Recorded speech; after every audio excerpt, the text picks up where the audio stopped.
When I was a little kid, I've always loved designing and creating and building things, and more so, not just building things for the sake of building them, but actually creating something and giving it to somebody and see how they react or see how it could help them.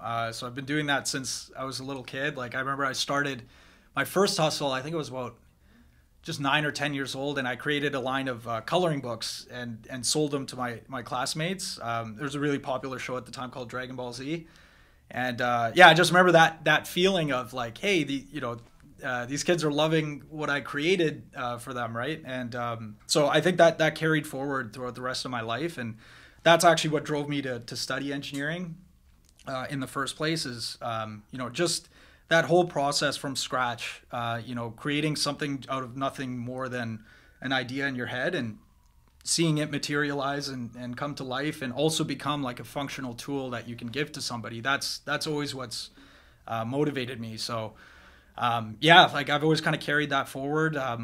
Any chance I could, I would either work with a startup or join a startup. More so in my career, all of the startup experience that I've had has been in uh, you know what I like to think of as laggard industries. They're these really large and essential industries for our economy, but they're really slow at adopting technology. So that would include agriculture, healthcare. So I spent a lot of time, in those verticals, and I realized that for me, that's what I like the most. Actually, is trying to bring new innovations to these massive industries that we all depend on. We all rely on them, and they need a lot of help, right, in order to move forward. All the blockchain and the metaverse and all that stuff is great, but I care more about, with every new advancement in technology, there's always a large group of people that aren't quite there yet, and they need a lot of help. And so, I look to target those areas, and that's what led me into construction shortly after healthcare, because it has, the same characteristics, massive, vital industry for the world. Really far behind in terms of technology. It's been underserved in terms of technology. There hasn't been the greatest options in the market, and so that's where we're looking to change with OnTraccr. So I have two co-founders. It's Jazz and Shane, and with uh, with Jazz, we actually go way back. We went to school together. We both studied engineering at UBC. And even back then, we were always kind of tinkering around with, we'd work on projects for school. And so we'd always try to think outside the box and kind of play with them a little bit. And that got the juices flowing. And so, I'm very, very good friends with Jazz. And every time we'd see each other throughout the years, we were always kind of contemplating like, hey, what can we do? What can we build together? And after graduating school, I kind of went into the IT path, whereas he went straight into construction. And so every time I'd see him, he'd always tell me about construction. And so, after I was finished with the last startup journey that I went through with Blue Willow in the healthcare space, I was looking for the next challenge, and it made sense to reconnect with Jazz. And it seems like the construction industry didn't quite progress the way everyone would have hoped. So there's still a lot of room for it to improve and evolve. And so yeah, that's what connected us back together. And then with Shane, we worked together at the last startup, and yeah, we just have a great relationship. And he was also in the same boat as me, not the biggest fan of the big companies, and wanted to get back to building something, and something that he enjoys doing. And so yeah, it just naturally made sense. The three of us connected, and we decided construction was the area we wanted to focus on. And we jumped right into it and interviewed as many companies as we could, and we uncovered the biggest pain points. At OnTraccr, what we offer is we call it a construction workflow automation platform. And essentially, the goal of construction workflow automation is to automate all the stuff construction companies hate doing. And by that, I mean all the paperwork, the reporting, ensuring compliance, managing the field teams and the spreadsheets and all that kind of stuff. We're on a mission to make sure that we can automate as much of that stuff as possible so that the construction businesses can focus on what matters most, which is the actual physical construction work, and actually putting up these beautiful properties everywhere. We actually did a major pivot to get to construction workflow automation. That's not what we started with. We actually started with a field management app, which the main thing it did was time tracking. And so, yeah, we were pursuing that strategy for a while, and in talking to more and more companies, the good thing about that at least was it helped us get in the door so that we could start to engage with these companies and start a dialogue. And we quickly uncovered what the real opportunity was in the industry, which was, more so like above and beyond just the field tracking side of it, and more so all the paperwork and stuff that even the office teams hate doing. And so, yeah, I think that was the biggest challenge for us. I don't think it's, especially as early founders, if you haven't done it 4 or 5, 6 times before, I think pursuing something that's not going to work and realizing that you're wrong, I think the first time could be kind of shocking. It could be a little challenging. And but the point of any startup is you want to learn as quickly as possible, right? And if you're wrong, you're wrong. The best thing that could happen is you find out you're wrong as early as possible, and you adjust and you pivot based off that. So yeah, I think that was probably the biggest challenge for us. I had always heard a lot about Launch. I think when you think of Vancouver startups, Launch is one of the first brands, I guess you could call it a brand, that comes to mind, right? And I've known a lot of people that have gone through the various Launch programs, have interacted with folks from Launch. We explored the programs that Launch offered, and we found the program that works. And yeah, there's been no looking back. Honestly, it was probably one of the best decisions that we could have made at the time, because one of the risks you run when you're building a startup is you could end up in isolation, right? Like, and that's tough because the startup journey is challenging. There's ups and downs. And if you're doing it by yourself and you're completely isolated, it becomes very hard to deal with that stuff. But if you have a community that's there to always support and always encourage and provide help wherever you need it, it makes all the difference. So yeah, I am just really thankful that we were able to join the program when we did, because it's really, really helped to get us to where we are today.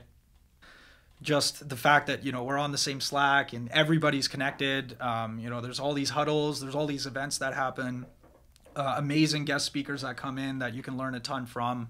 It's almost always like it's a reminder, for me every week that you're not alone, right? You're not alone, and there are other founders who are going through the exact same things you are. The ups and the downs. So no matter what, you're always going to have people that can actually understand what you're going through and can always help.